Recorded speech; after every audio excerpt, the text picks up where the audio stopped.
Selamat malam, perkenalkan nama saya Lucky Imanul Sitanggang dengan NIM 122140179. Nah, kali ini saya akan menjelaskan penggunaan BigQuery untuk menganalisa data rubella. Nah, pertama harus kita lakukan adalah melakukan login kepada akun Google Cloud. Nah, sekarang saya sudah login. Maka yang kedua yang harus dilakukan adalah membuat sebuah project, namanya bebas. Di sini saya akan membuat namanya itu BigQuery dan ID-nya itu BigQuery. Kita cancel. Nah, setelah kita membuat query-nya, project-nya, maka akan muncul si ini BigQuery dan akan muncul tampilan seperti ini. Nah, namun belum ada untuk locker datanya. Karena kita membutuhkan dataset untuk rubella, kita add data di sini, add data. Setelah kita add data, kita public dataset. Nah, di public dataset ini kita cari rubella. Nah, akan ada USA Contagious Disease ini. Nah, setelah kita mendapatkan ini, kalian klik saja, lalu akan muncul looker data ini. Ini ada BigQuery, ada looker data. Nah, pada looker data ini klik CDC, lalu klik Project Tycoon. Nah, pada Project Tycoon ini akan muncul data-data apa aja yang ada di dalam dataset ini. Nah, lalu pada query si BigQuery ini kita tulis kode seperti ini.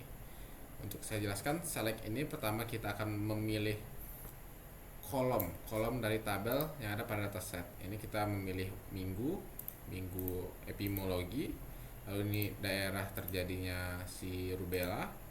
Nah, quales C ini gunanya untuk ketika ada sebuah data bersifat nol, dia akan langsung otomatis diubah menjadi nol. Lalu sum ini untuk menjumlahkan datanya, lalu save cache ini untuk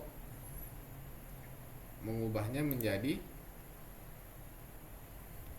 angka desimal sehingga bisa dijumlahkan.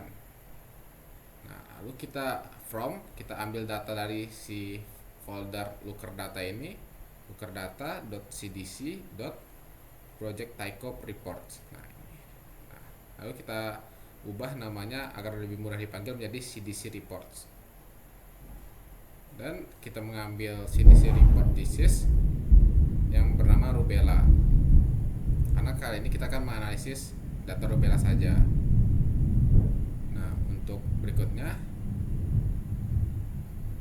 ditambahkan kondisi-kondisi yang diinginkan seperti ini, epiweek-nya dibagi 100 maka sama dengan 1970, atau ketika epiweek-nya dibagi 100 itu sama dengan 1971 untuk memperkecil lingkup dari datasetnya, karena datasetnya ini sangat banyak. Setelah saya lihat, untuk merapikan dataset yang keluar maka digunakan group by CDC epiweek dan CDC report stat, dan dirapikan lagi menggunakan CDC report epiweek ASC, dengan berarti membuat menjadi huruf besar semua.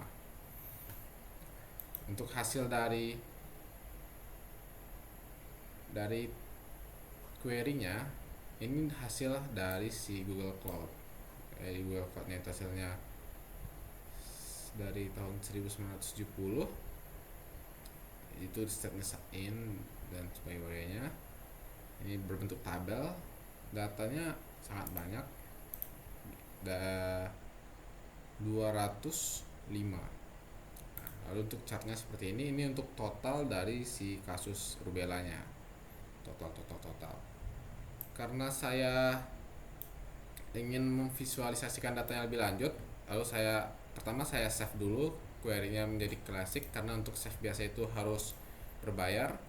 Nah, lalu saya save result-nya di sini sebagai CSV pada Google Drive. Lalu saya lanjut ke Google Colab. Nah, pada Google Colab-nya ini pertama saya sarankan untuk men-change runtime-nya ini menjadi T4 GPU supaya lebih cepat dan tidak hanya menggunakan CPU-nya. Lalu kita import dulu semua file dari si drive ke dalam Google Colab. Jadi dari Google Colab ini diimport drive, lalu dicari filenya. Lalu setelah kita import semua akses file dari drive, kita ambil file yang ingin kita gunakan saja, seperti ini, content, drive, my drive, bqcoma.csv. Ini saya save filenya seperti ini, bigquery.csv. Nah, di sini berapa banyak barisnya, saya menggunakan 100 baris. Bisa dilihat ada 100 data dari Rubella tadi. Nah, kemudian selain data tabel yang sudah seperti Google Cloud, saya juga membagi chartnya menjadi dua wilayah, menjadi wilayah IN dan wilayah WA. Jadi IN itu berwarna oranye dan WA itu berwarna biru. Dia itu terbagi di sini. Pertama kita bagi df, kita definisikan variabel df IN ketika CDC report state-nya itu IN, dan df WA ketika CDC report state-nya itu WA. Lalu kita ubah step week dan case-nya itu kita marker titik-titik ini. Nah, lalu kita visualisasikan dengan grid dan juga xtext, dan terdapat hasil seperti ini. Lalu ada juga diagram batangnya yang menunjukkan banyak kasus dari tahun 1970 sampai 1971 menggunakan sum dan reset index. Lalu kita ulang-ulang untuk menghitung semua data yang ada pada dataset. Mungkin segitu dulu untuk penggunaan BigQuery pada analisa Rubella saya menggunakan Google Cloud dan Google Colab. Sekian, terima kasih.